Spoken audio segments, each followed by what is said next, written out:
Hey yogis.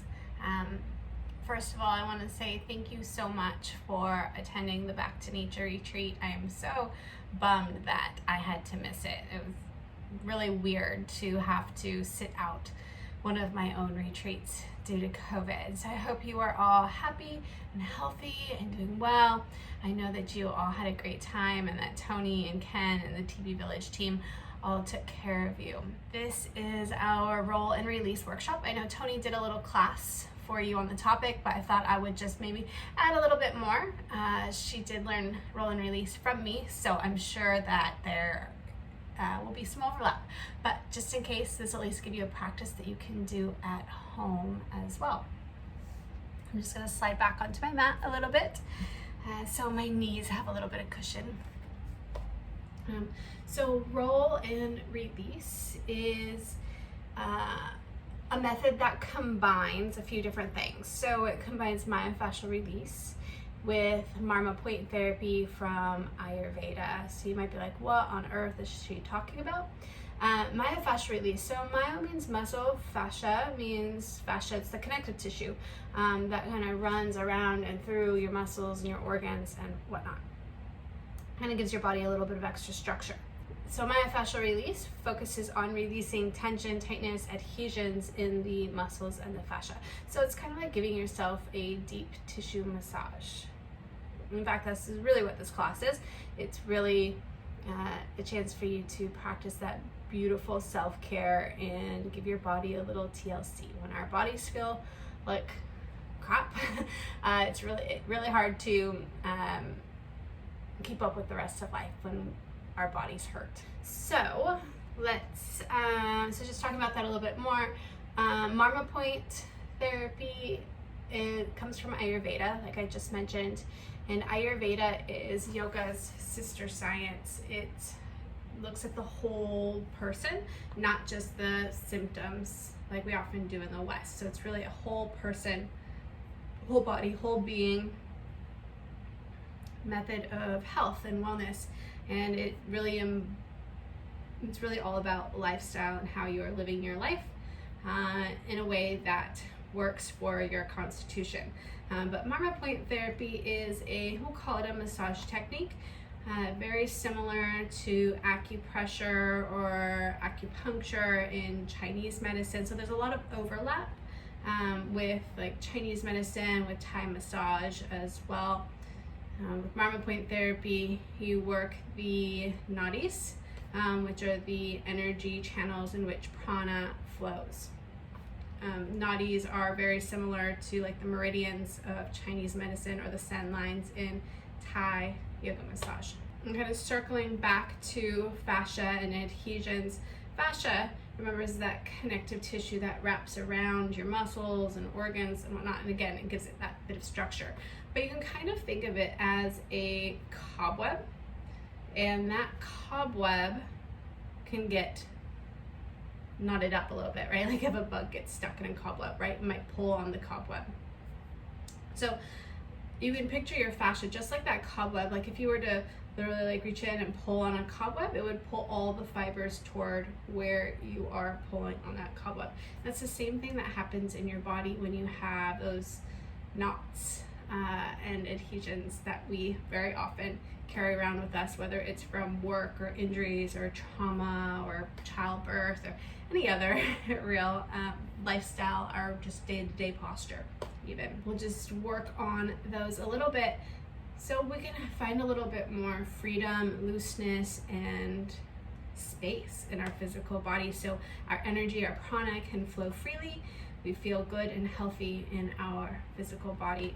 I was first exposed to a couple of different methods that this is a combination of. So I had a chance to work with Peter Sterios a long time ago and do a little marma point workshop with him. Actually, I've done a few now. And that's the one that comes from Ayurveda. So I had that opportunity to study with Peter down in Nicaragua and in Portland, Oregon. James Mattingly in Bali used to teach another form of myofascial release at Radiantly Alive in Ubud.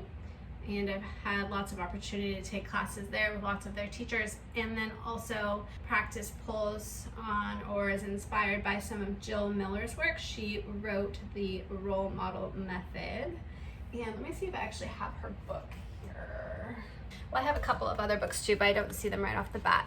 But this is the Marma Point book from Vasant Lad, Ayurvedic teacher, and see, like, I've got lots of random notes in there, but it's really more, this is definitely more of a textbook for sure. But Jill Miller, Role Model Method, this is the book I definitely recommend if you want to learn more. The pictures are beautiful. I'll show you in just a second. And she has like little routines too that you can do. Like, say if you had knee pain, she'll give you a little routine to work the quadriceps and things like that to help you out. So this is a really beautiful book. You can see like the pictures are really lovely and clear. You can see here's a little sequence.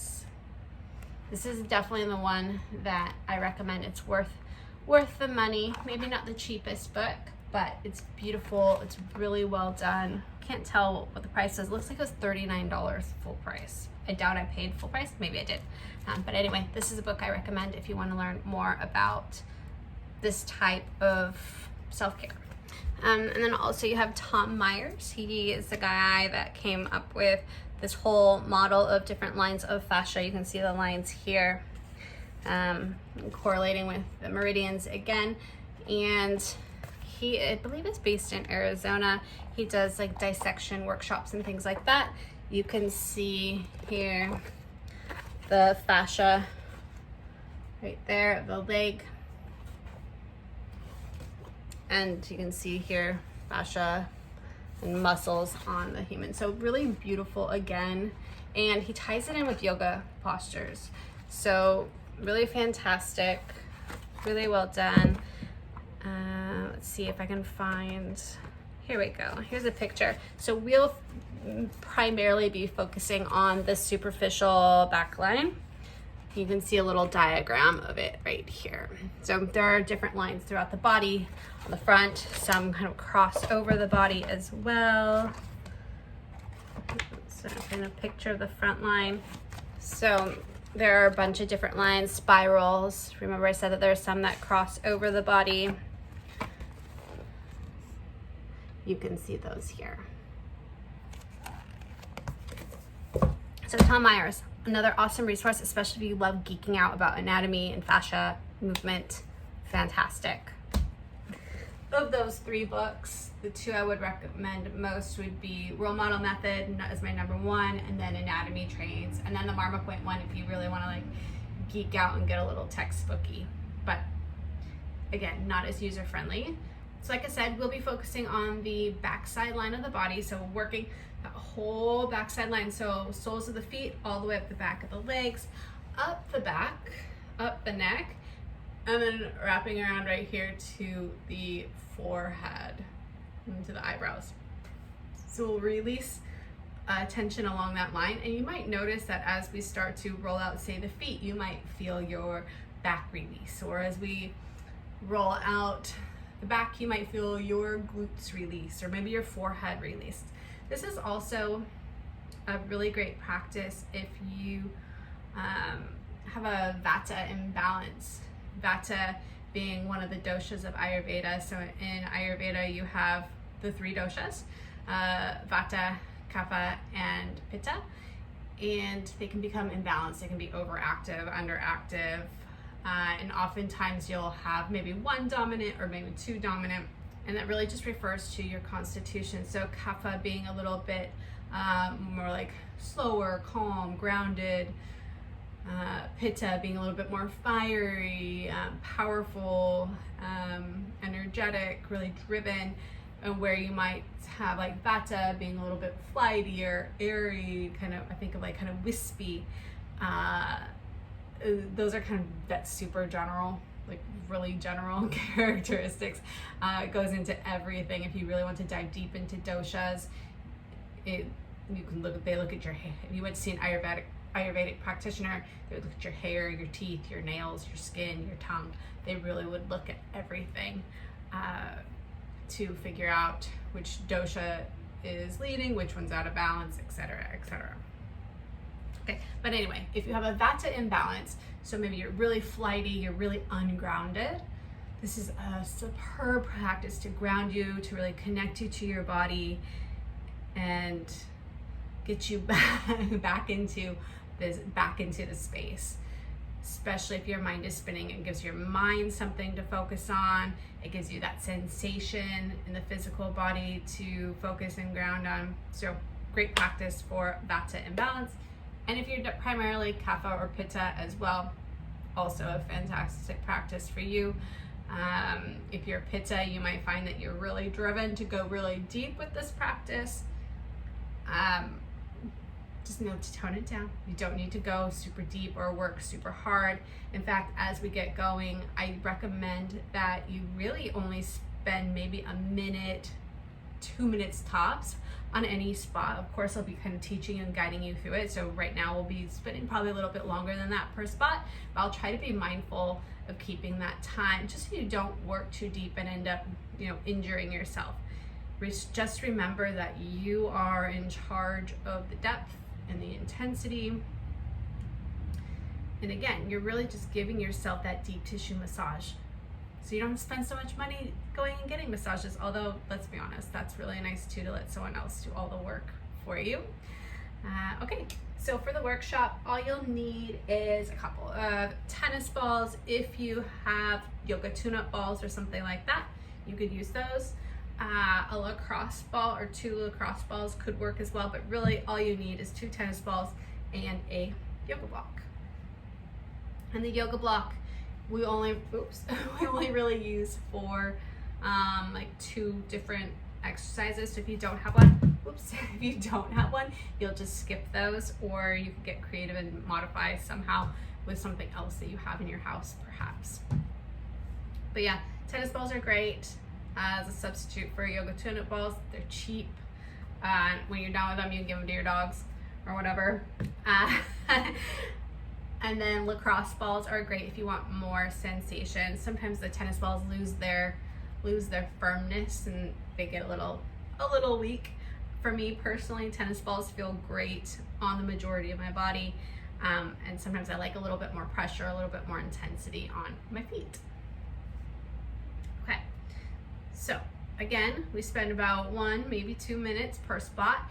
And when I'm talking about like when we're working these spots, there are definitely set points along the way, but you'll often find spots that are, I call them interesting, or I love the word spicy, spots that grab your attention as we work through it. And I encourage you to, pay attention to those spots, maybe give them a little bit of extra attention, linger there, use your intuition to guide you. And if a spot is too intense, then back away from it. Adjust your props. Maybe it's just sliding your body across the ball a little bit, or moving the ball just like 1/4 of an inch is often all you really need to make it be a little bit more comfortable, a little bit more bearable, so you can breathe. If your breath is becoming really shallow and rapid, you're sweating a ton, you're grinding your teeth or furrowing your brow, clenching your jaw, any of those things, those are all little signs that maybe you're working a little bit too deeply. So if that happens, totally fine. Just relax a little bit and change it. Just shift, tiny little shifts. Let's see, do I have anything else I want to say before we get moving?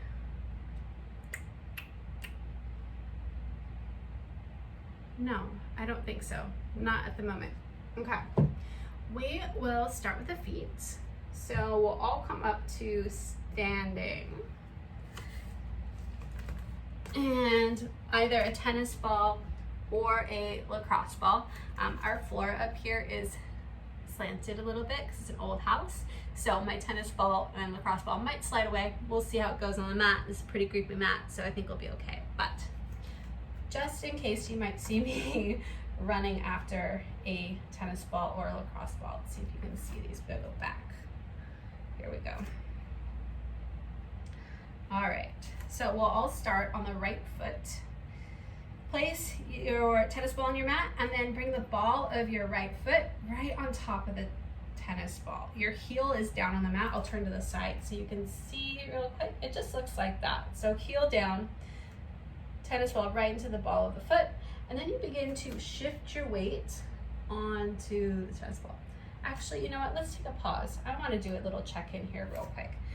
Bring your feet to hips width distance. I'll come over here so you can see me as a whole human, or almost full human. Looks like my forehead is cut off. Stand up nice and tall. Take a moment, just feel into your body. Check in. Notice if you have any places of tension or tightness. Feel into that back side line, soles of the feet, up the backs of the legs, up your glutes, your back, neck, all the way up to the crown of your head and even to your eyebrows. Begin to slow down your breath.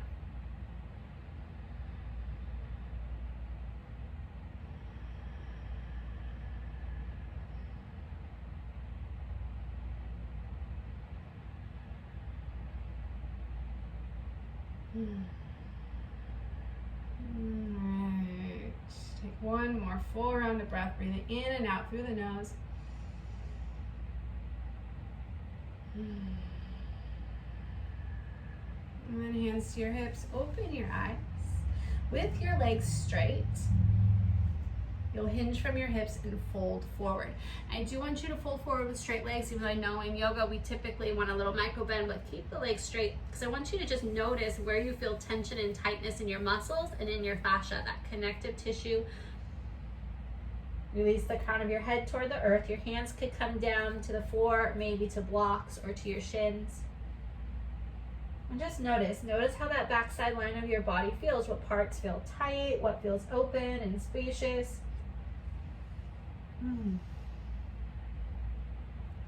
Take another full round of breath, breathe in. And breathe out. Full inhale. And exhale, roll all the way up to standing.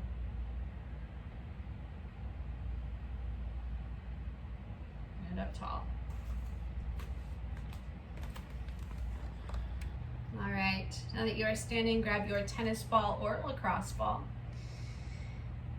Heel of your right foot down, tennis ball right into the center of the ball of the foot. And when you are practicing here, just make sure that you're standing up nice and tall. I know it's easy for us to kind of look down at our feet or kind of round forward or pop a hip out to the side, but let's try to stay as symmetrical as possible, even though obviously there is asymmetry here in the body. So heel down, tennis ball in the center of the ball of the foot. I'll turn to the side again so you can see that placement. And then you'll shift weight forward onto the tennis ball. And so for me, this tennis ball is pretty squishy. I'll turn to the side so you can see it here. So you've got weight onto the tennis ball. And then lift your toes up. And then soften them back down around the tennis ball. And go ahead and do that a few times. Lift the toes up, splay them wide, and then lower them back down. Do it a couple of times.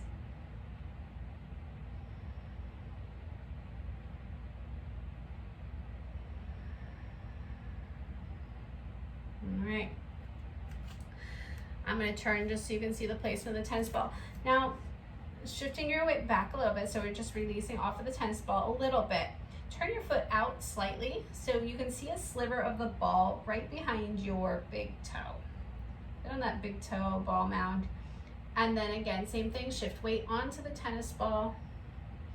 Of course, you always have the opportunity to just stay still and allow the muscles and the fascia and the bones to kind of melt around the tennis ball, or lift those toes up. You might splay them wide and then let the toes soften back down.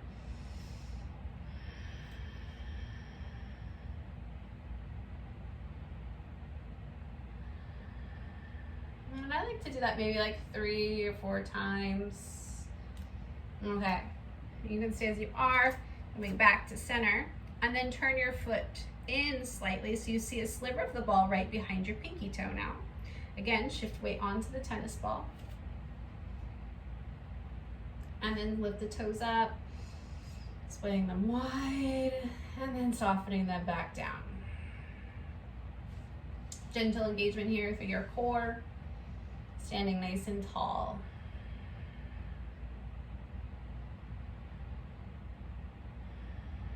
All right, come back to center, tennis ball to center. Now you'll slide your foot forward. The tennis ball now is going to be right into the center of the arch of your foot. And then begin to shift your weight onto that tennis ball. If you are a runner, this might provide a lot of sensation for you. So just remember again, or even if you wear heels or you walk a lot for work or just your lifestyle, you walk your dogs a lot, whatever it is, your feet might be a little bit tighter. Lifting the toes up, swaying them wide and softening them back down.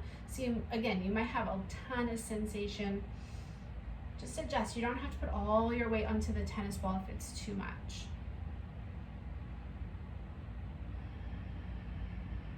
Okay, turn the foot out slightly, sliver of the ball into the center of your arch, heel down. Again, putting weight onto the tennis ball until the pressure is enough, until it's adequate. And then lift the toes up and soften them back down.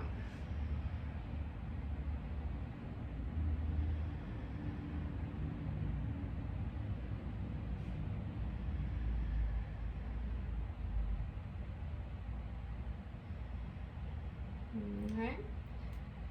Now turn the foot in slightly, sliver of the ball on the outer edge of the foot, heel down. Lifting the toes up, releasing them back down. Go ahead and do that a few times.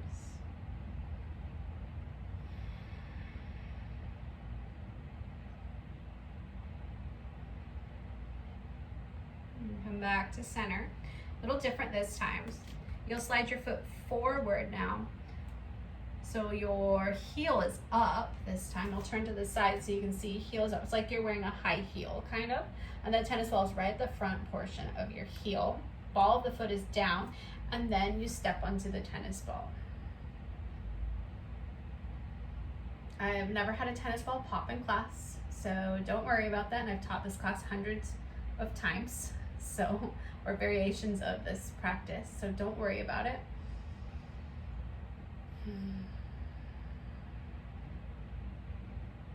All right, and then go ahead and release. Now, just do a little free roll. Roll the whole sole of that foot, all the way to the toes, all those spots. The arch of the foot, the outer edges of the foot, the heel. The tennis ball rolls away. Don't worry about it. Just grab it and then start again. Okay. Take another moment.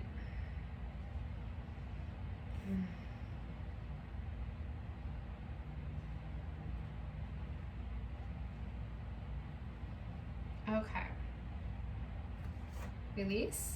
And then stand with your feet hips width distance for a moment again. Sorry, my head's cut off again. I'll stand over here. Feet, hips, maybe even over here. Feet, hips width distance. Stand up tall, release the hands down by your side. Just notice the differences between the two sides.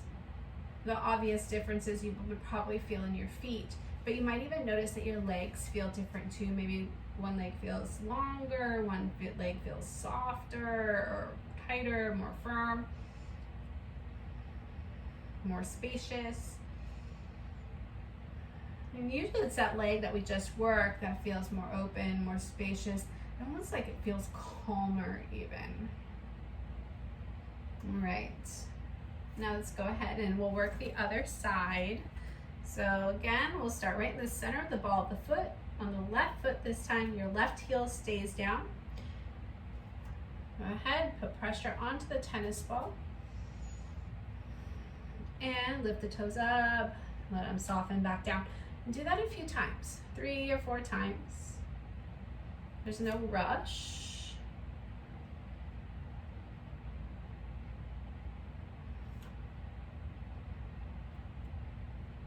Okay, turn the foot out slightly, sliver of the ball right behind your big toe. And again, put weight onto the tennis ball.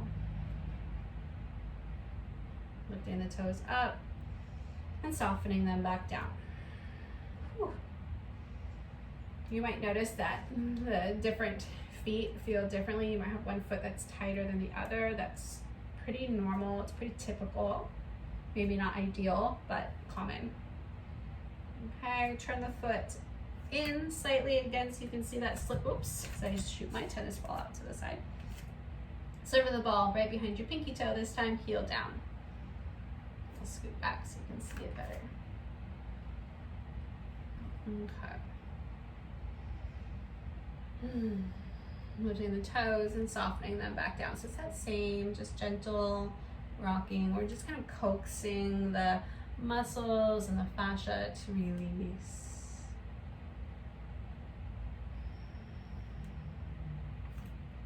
All right, come back to center, slide the foot forward. Now the tennis ball's right in the center of the arch of your foot.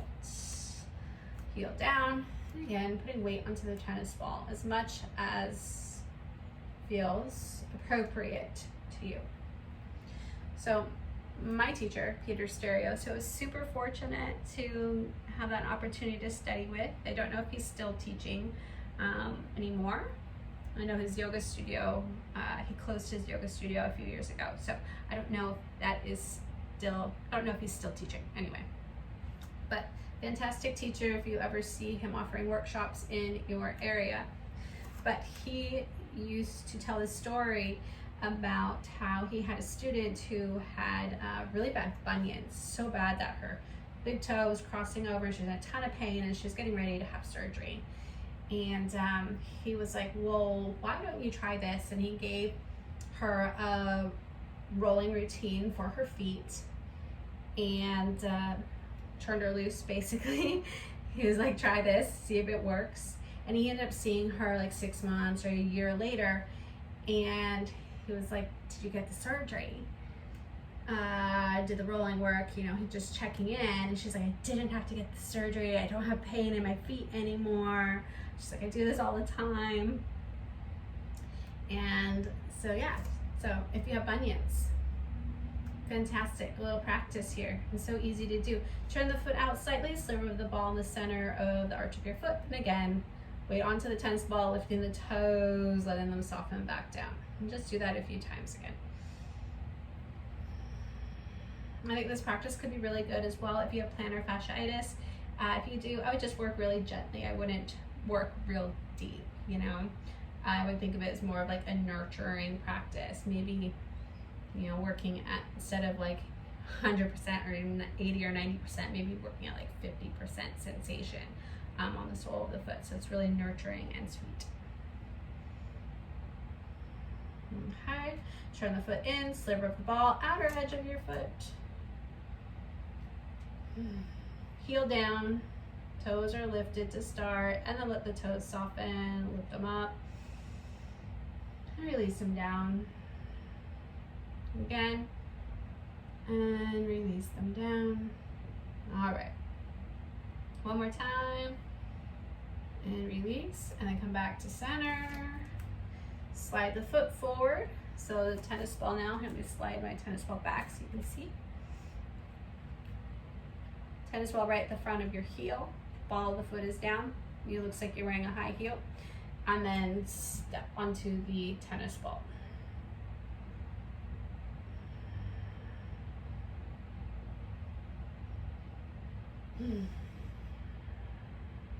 Notice your breath. Notice if you're clenching your jaw or pulling your shoulders up towards your ears.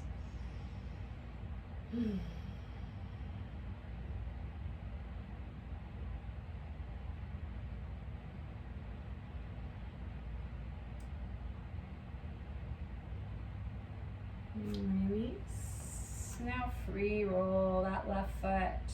Again, rolling out the whole sole of the foot, the toes, the arch, the outer edges, the heel. If you have any spots that feel like they need a little extra tension, maybe that we hit on during that more structured part,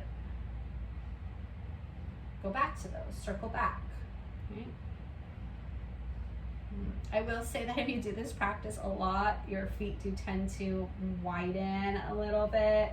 I mean, not so crazy, but a little bit as your feet soften, as the fascia softens a bit. And the muscles soften a bit. Okay. All right. Let's go ahead and release.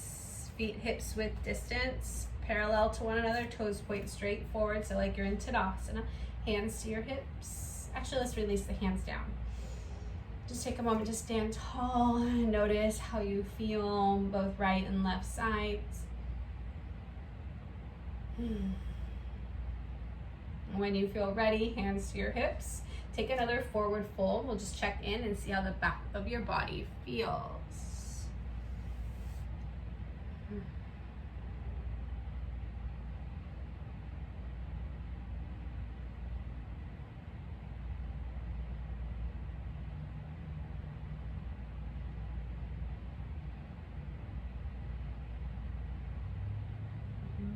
Okay.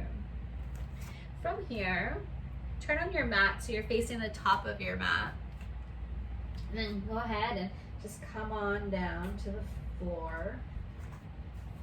We will do a little work for our calves. We use 2 tennis balls. We'll have them tucked right back behind our knees to start, and then we'll work down the calf. So coming into your tabletop, all fours, tuck one ball behind your right knee, tuck another ball behind your left knee, and then begin to shift your hips back. Your hips do not need to go all the way back to your heels. They might. Mine certainly do not.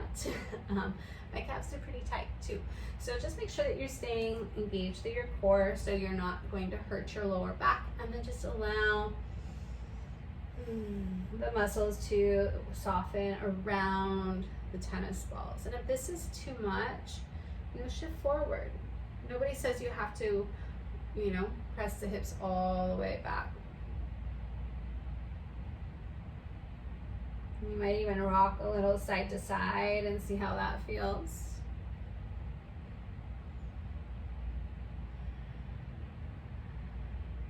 And coming forward, shift forward.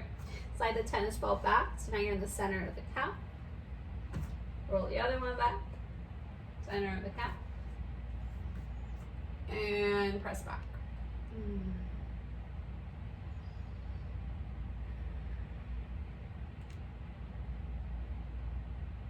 Feel free to find a little bit of movement here if you need to distract yourself from what's going on in your calves. Again, you might rock a little side to side. If that felt good before, you can try it again.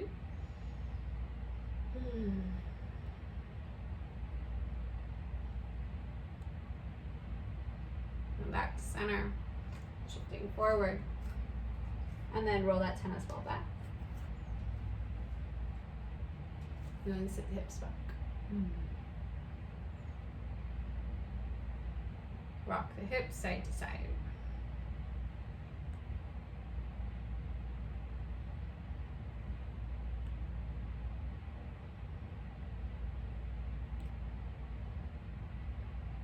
If you are pregnant or expecting, maybe I should have said this before, you probably don't want to do this massaging of the calves. I do believe there are some points on the calves and the ankles that can stimulate labor. So maybe skip this. All right, go ahead and release. Take the knees wide, big toes touch, send your hips back to your heels, child's pose for just a moment.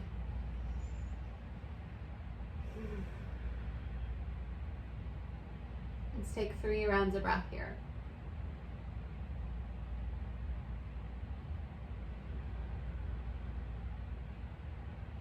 Feel your breath in your back body.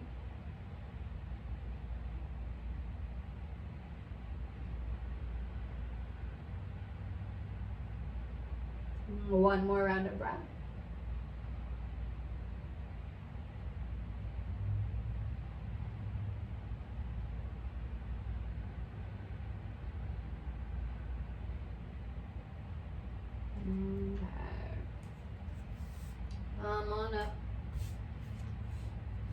will work the hamstrings a bit, and hopefully this will show up okay on the video. We'll use the blocks, but if you're at home, you likely have chairs. Dining room chairs work really great for this. Sometimes office chairs do too, unless they're super cushy, super padded. But for convenience, we'll use the block. So you can adapt this to a chair as well. A lot of these, like the foot, you can do in the office. You can do your hamstrings sitting in the office as well. So nice little ways to even sneak them into your everyday. You don't have to do a full like hour routine. You certainly could, but it's definitely not necessary. Okay, so set your block up on your mat, and you want it to be like lengthwise, running the same direction as your calf. Not your calf, your thigh. Wrong body part. Okay, and then we'll do right side again. So we'll start right side. You'll place here, I'll turn to the side really quick. You turn to the side, you slide your hand underneath your pelvis, you'll feel your sit bones, right? So that's where your hamstrings attach. Bottom of your pelvis is that bony attachment there. You're going to take the tennis ball and it's going to slide right in front. Okay? So there are a couple of things you can do with this opposite leg. I'll show you a couple different variations and you can kind of just figure out which one works best for you. All right, so tennis ball is on the block, and then you take a little seat. Remember, the tennis ball is right in front of that hip bone. So if your knees feel okay, you could have this leg in kind of like a hero's pose setup or child's pose-ish setup. Or if that doesn't feel good for your knees, and I actually kind of like to do this anyway, even though my knees usually feel pretty good, I like to have it out to the side, like almost like this side's in Malasana, like a yoga squat. Because then I can rest my arm on it and get a little bit cruisy even. And I can kind of lean into that side a little bit too and shift the tennis ball and shift my weight on that tennis ball a bit. So here we are working, my hamstrings are always really tight, working that hamstring attachment. So a couple fun things you can do here, you can flex and point your foot. So I know you can't see my foot, but I'm flexing and then pointing. Maybe I can turn to the side and you can see it better. Let's see. So keep pointing and flexing.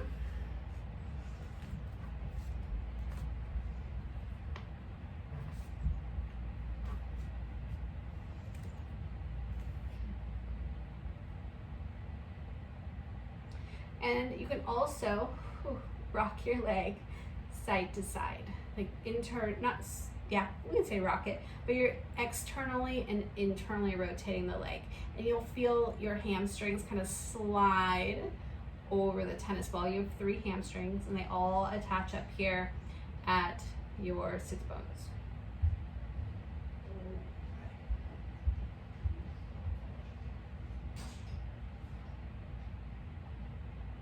All right, so you can, in your own practice, you can stay here and just kind of work the midline on that medial hamstring, which is what we will do today. Or you can work the inner outer hamstrings too if you have time. So to do that, if you want to work the outer hamstring, you would just put your right hand down and then shift a little bit here.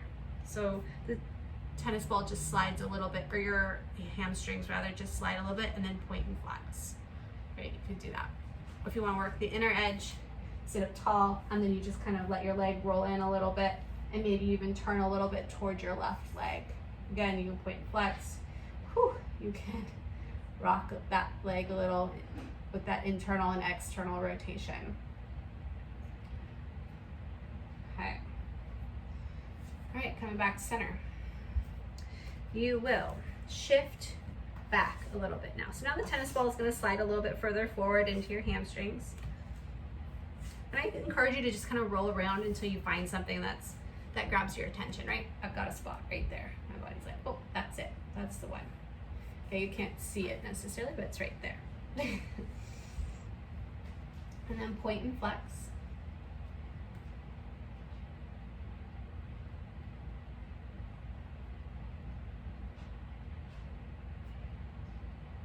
internal and external rotation. We're gonna have a little visitor here. Up for you, love. Lay down. All right, come back to center. And then again, you'll shift back again. At this point, you might be able to stay on the tennis ball. You might not, or sorry, on the block. You might have to slide your bum off the back edge and adjust here. Either way, totally fine. Just find what works best for you. Here, you press into the tennis ball. This is one that I really like to do, lifting the heel up and then bending. So just bending and straightening. And same thing, internal and external rotation. Georgia, honey, you need to move. Georgia, can you come over here? Come over here. Over here. Over here. Right over. Okay, that works too. Sorry. All right, so yeah, bending and straightening, and then internal and external rotation. Okay, let's go ahead and release, and we'll switch sides. Oh, baby's back. All right, guys, we'll pick up where I left off. A little storm rolled in, so it got really dark. So I've set up my light, and you might hear some thunder in the background. Hopefully my dogs don't go nuts, and if they do, I'll try filming tomorrow. All right, so we'll switch sides. I think that's what we were doing when we left off. So block on the left side, and I will turn again so you can see that placement. Tennis ball again right on the top of the block. Left leg is extended long. And remember, you can set up that right leg however you want.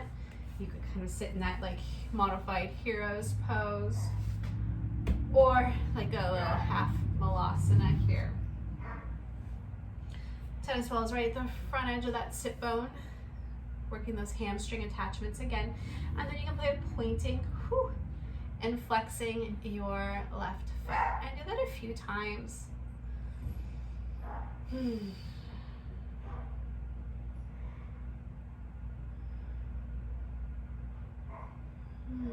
Maybe you begin to play with rotating the leg a little side to side. There's some old injuries here at this left hamstring attachment, so I have to be really a little extra tender, a little extra careful when I work it. So I just move a little bit more slowly, a little bit more patiently. Let's rock the leg side to side. Again, remember, you can work that outer hamstring or even work the inner hamstring as well, just by shifting your hips one direction or the other. But for today, we'll just focus on that middle section, because we can kind of get the inner and outer hamstrings too by working the middle when we roll the leg internally and externally. So now we'll slide the hips back a little bit so the tennis ball slides forward until you find another spot that feels interesting. I think there it is. Yep, I found mine, and I actually have to shift my weight a little bit over to my right foot to keep myself balanced here. And then point and flex. Once you've found it, just play with pointing and flexing. Again, feel free to rest on that right leg, or sometimes it's nice to also prop yourself up on your left fingertips, or if you have an extra block or something.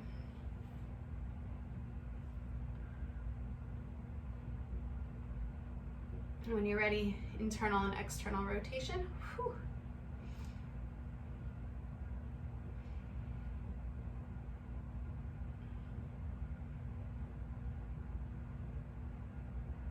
Okay. All right, and then sliding again. Find another spot that grabs your attention. Remember, you might have to come all the way back to bring your bum down, depending on where that spot is. For me, usually it's like right here, right in the belly there. And then make any adjustments you need. You might put bending and straightening. This is really nice to do if you're working your hamstrings in a chair, bending and straightening the leg. You might even shift your weight up a little bit too if that's comfortable. There it is.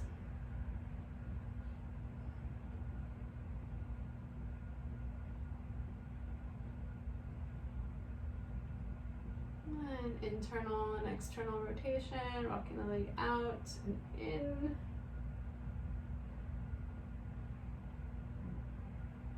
I'm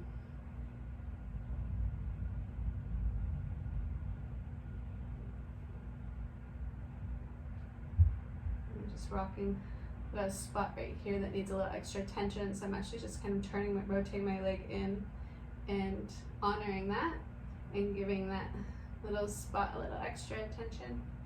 So do what works best for you. It might be a little external rotation, or maybe it's coming back to that bending and straightening. Or finding a different spot if you feel like the spot you've been working doesn't need any more attention. Okay. And go ahead and release. And let's set our props off to the side. Extend both legs out long in front of you. Sit nice and tall here. Maybe you can just check in right here. Notice how everything is feeling. You might feel that your hips have settled down into the earth a little bit more. The backs of your legs might feel a little bit longer. If we had done one side and then done a check-in, you would probably notice one leg being longer than the other, which is a cool little,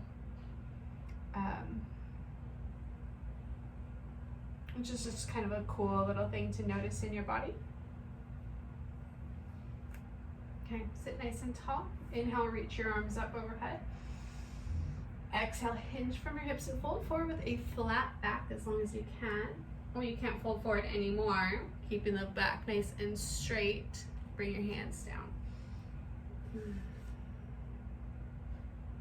And then allow yourself to round. Just check in. Notice how this posture, Paschimottanasana, feels in your body. Breathe into the backside of your lungs, the backside of your heart.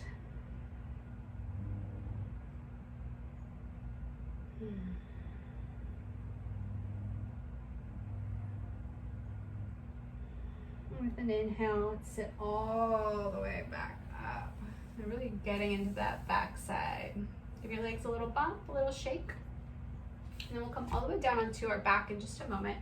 But before we do, I want to show you the prop setup, and I really want you to pay attention to the prop setup. Hopefully you'll be able to see it here. Yeah, you'll be able to see it just fine. Okay, so the prop placement is really important during this next pose. We'll call it a pose, exercise. And the block is going to go to diagonal like this. So this bottom edge right here is going to be on the earth. And it's going to, your block is going to tilt toward you. So the occiput, the bottom of your skull, is going to go right on that top edge, basically, just above it anyway. So right here is where you want that line of the block to be. If you have your hair down, go ahead and pull it up into a ponytail. So the block is going to balance like this. I promise you it will balance. And you'll come all the way down onto your back. So you'll come all the way down onto your back. Nice and mindfully. Once you're down, turn your block toward you, about 45 degrees, and then you'll place the block. Again, you want that corner, that top corner, right at the base of your skull, just below it. If you feel like your block is wobbly, you can hold it in place with your fingertips and allow your elbows to drop out to the side. Little interloper. Sally, you need to lay down, okay? Lay down, buddy. Those aren't for you. Those aren't for you. Go lay down. Thank you. Okay. If you feel like your block is wobbly, fingertips to the block and let your elbows drop out to the side. And then option to stay put. Just breathe into any sensation, or gently and very slowly begin to rock your head side to side. Nice and slow.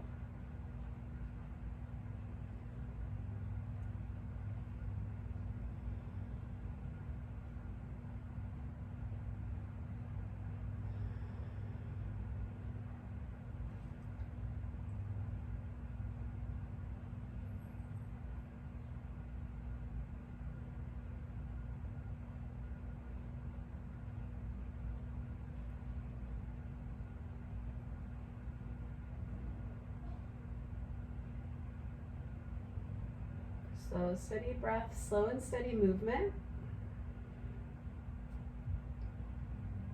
And the next time you come back to center, fingertips to the block if they're not there already. Release your block, slide it straight back. And allow the back of your head to rest down. Relax your arms down. Feel into any sensation in the back body. And just notice without any judgment and even without expectation.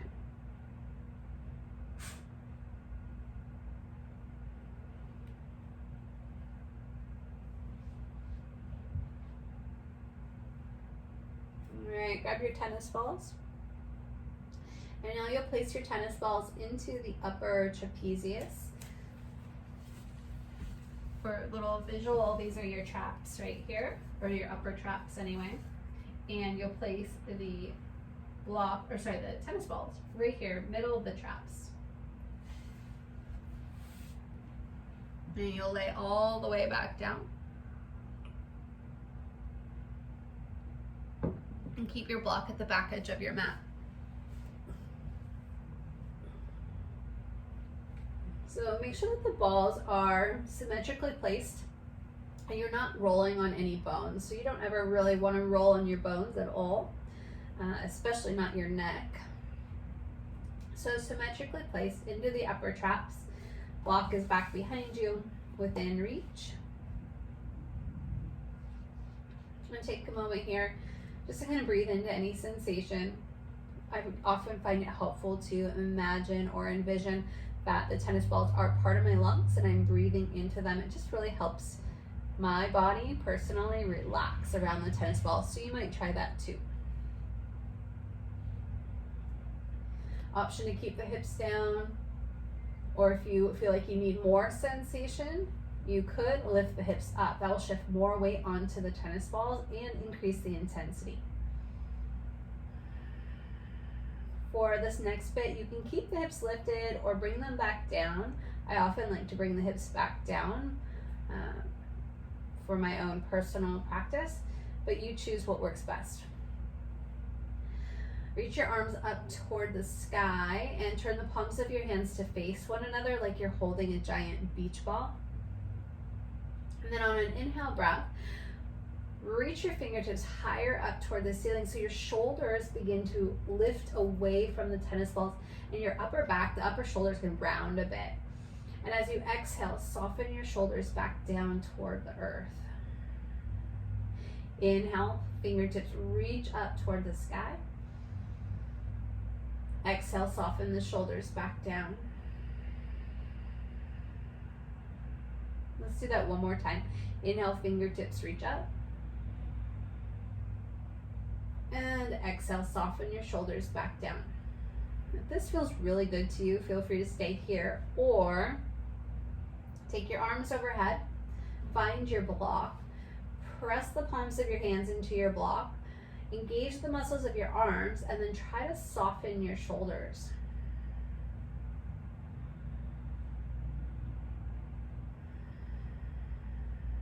One more full round of breath.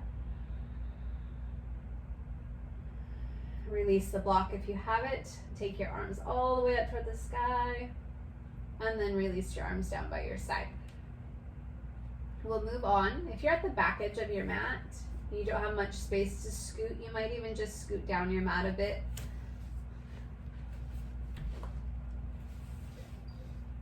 Replace the tennis balls if you scooted. And then you will press into your feet, lift your hips up, and then slide back another inch or two. So the tennis balls now will go a little bit lower, still stay in that space between your shoulder blades. And then hips can stay lifted, or you bring them back down. For me, down is perfect. You choose your depth and intensity. Roll around, make sure that you've got the tennis balls placed in a spot that grabs your attention. Take a moment, settle in, invite your body to just soften around those tennis balls.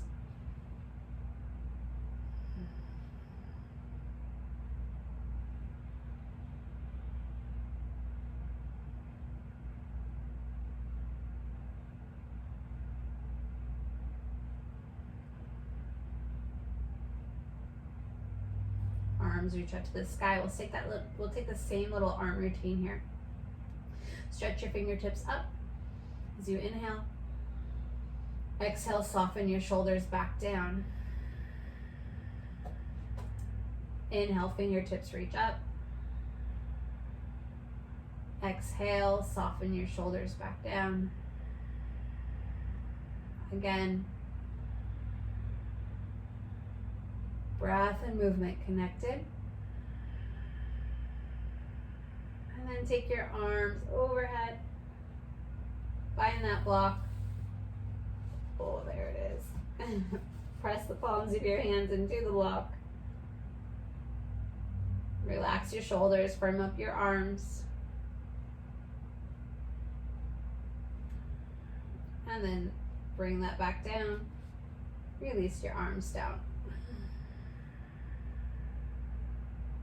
Moving on, you'll press into your feet again, lift the hips up, slide again, staying in that space between the shoulder blades. You'll find another spot, middle of the shoulder blades or so, usually. Once you've found your spicy spot, hips can stay lifted or bring the hips back down. Take a moment, breathing in here. Maybe relax your jaw. Relax your neck.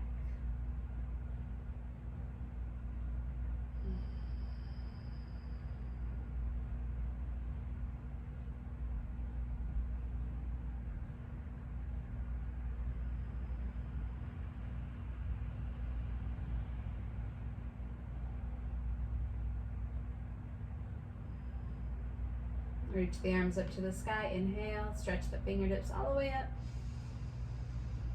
And exhale, soften your shoulders back down.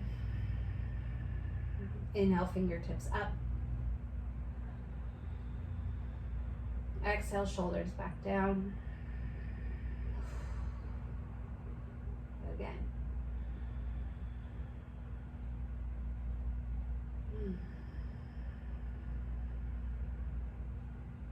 You might take your arms overhead again. Find the block.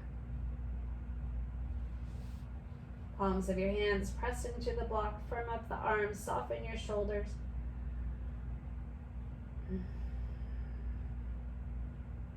For me, this is one of the most intense spots on my back.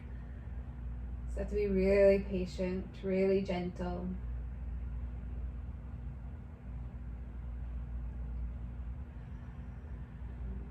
Place the block back down, take your arms back up. Option to stay right here. Maybe you cross your arms over your body, give yourself a hug. You might stay still. You might even rock a little side to side. I kind of like to do a little like shimmy. Kind of staying in the middle to upper portion here of that space between your shoulder blades. So like middle and upper traps still. I guess mostly middle.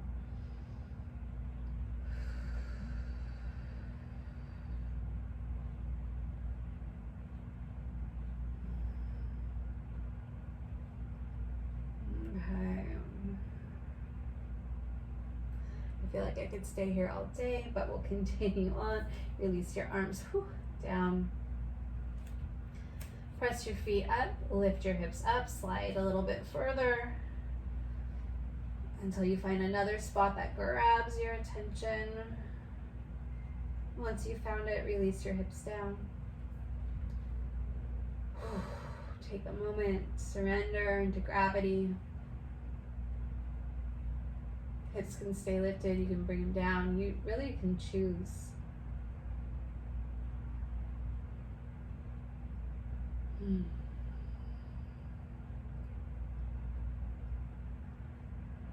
Arms reach them up to the sky. Do the same thing. Inhale, fingertips reach up. Exhale, soften the shoulders down. 2 more times. Inhale, fingertips up. Exhale, soften the shoulders down. Last one. And shoulders down with an exhale. Oof.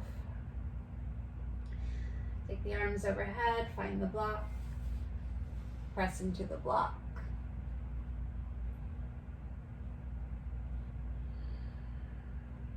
Release your block back down. Arms reach up. And then give yourself that hug. Maybe do opposite arm on top. Maybe you just stay here and pause. Or again, you might shimmy a little side to side or up and down.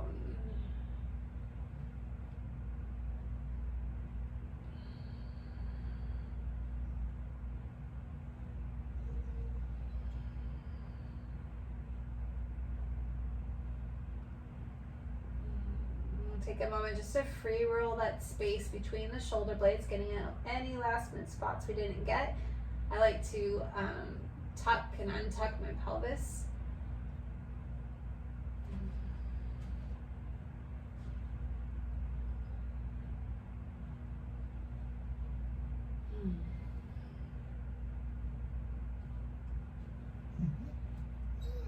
And switch the cross of your arms.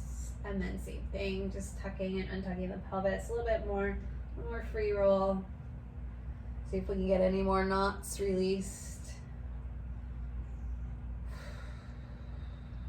And come back to center in just a moment.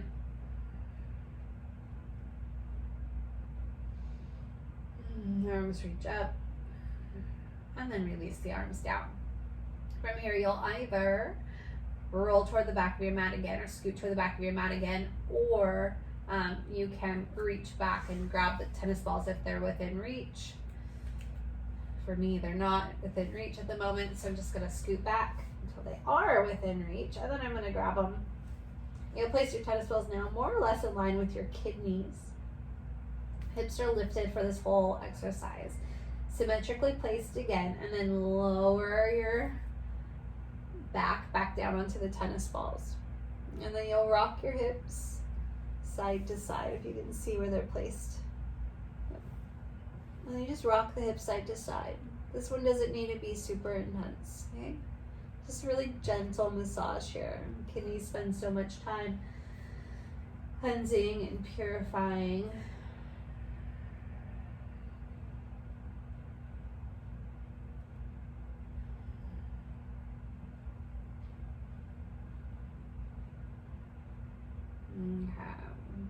Come back to center.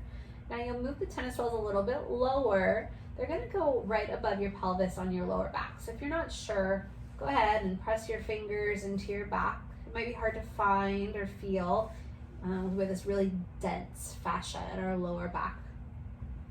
So you just see use your fingers, finger around. Just see them through the top of my hip bones, and then you can follow those back. You want the tennis balls just above your hip bones, so we're not rolling on the bones themselves.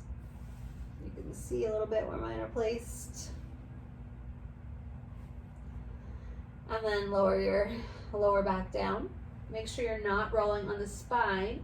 You'll rock again side to side. So we're kind of cross-fibering those muscles of your lower back. That means we're going against the grain. So you have your lumbar fascia, right? And you have the QL, the quadratus lumborum, and it kind of goes like this up towards your ribs. And of course you have the spinal extensors that run up and down your spine. So you just rock side to side.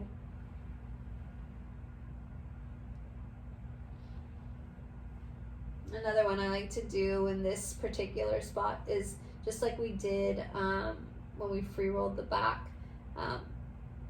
Doing little pelvic tilts, dropping the hips down toward the ground, and then scooping the tailbone up, the pubic bone lifting.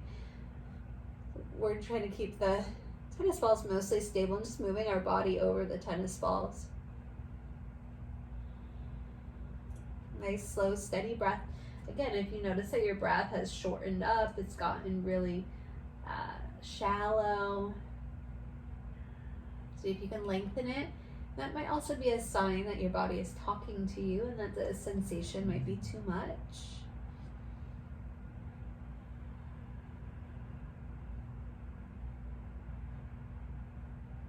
Okay, let's come back to center. Lift your hips up and you'll slide those tennis balls down. Now we're going to work right into the glutes. So you're going to go straight down into the glutes, and then I like to go just a little bit wider. And the hips down again. Take a moment, settle in, surrender to gravity once more. Notice if you can soften a little bit.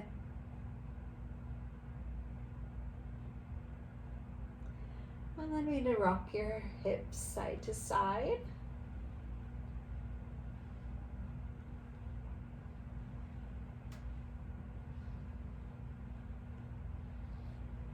I like to rock until the tennis ball gets really close to the head of my femur.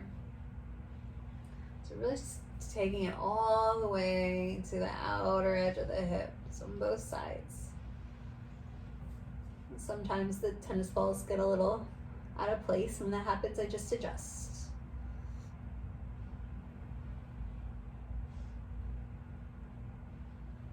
Maybe little circles.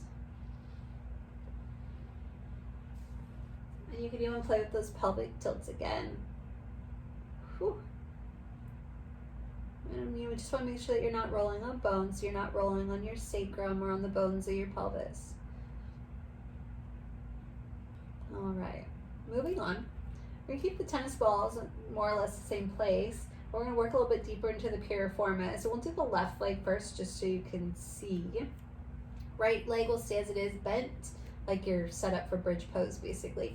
But you'll drop your left leg out to the side like you're coming into butterfly pose or cobbler's pose, reclined.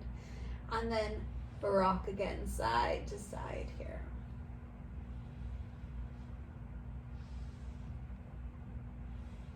It looks a little silly, but just go with it.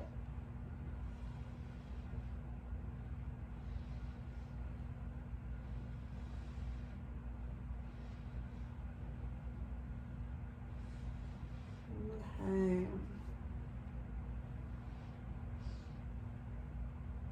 All right, a couple more passes. And then we'll switch sides. Guide your left knee up, recenter the tennis balls, and then drop your right leg out to the side. Remember your left knee points up toward the ceiling, and then rock side to side. Really, you're focusing into the right glute, right gluteus maximus, and the piriformis. So the piriformis is a muscle that runs from your sacrum, that flat triangular bone at your lower back, top of your bum, and it connects to the head of your femur. So we're really just kind of trying to follow that path. Sometimes when that piriformis muscle gets tight, it can put pressure on the sciatic nerve and cause that sciatic nerve pain. So sometimes when people have sciatic nerve pain, it could be, from a pinch or some stenosis or something in the lower back, or the sacrum rather. But it could also be from tightness in the piriformis.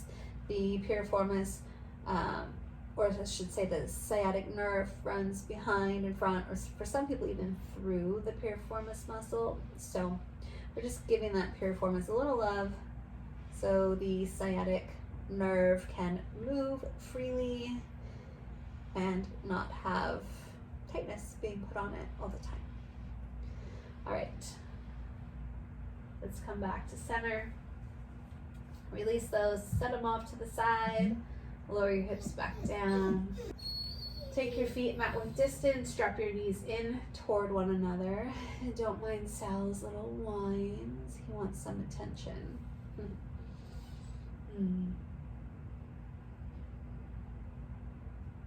Take one hand to your belly, one hand to your heart. Feel your back settle in to the earth beneath you. Feel the spaciousness in the back body, and you might even feel that spaciousness radiating forward toward the front of the body.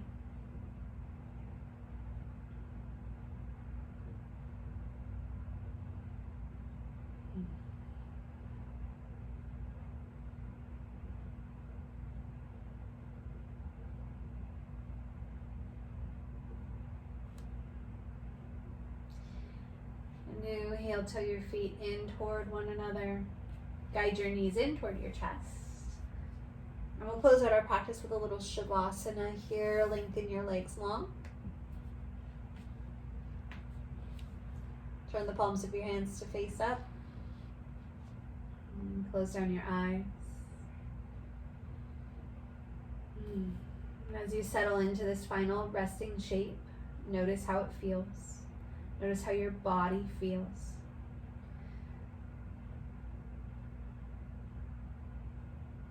The body's soft.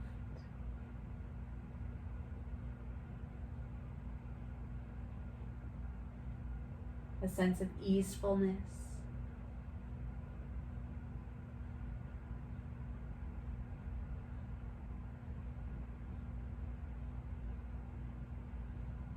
A sense of peace and calm.